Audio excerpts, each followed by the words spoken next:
Sveiki, aš esu Marijus iš Ledų vežimėlio projekto. Kviečiu šituo vaizdo įrašu užduoti klausimus, ką norit sužinoti iš ledų pardavėjo pasaulio.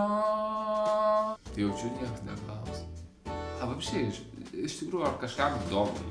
Ne, tai pabandėm, turinį, tai kažką reikia pakurti. Tai žmonės sako, kad kel turinį, visiems turi brandas, turi būti įdomu ir taip toliau.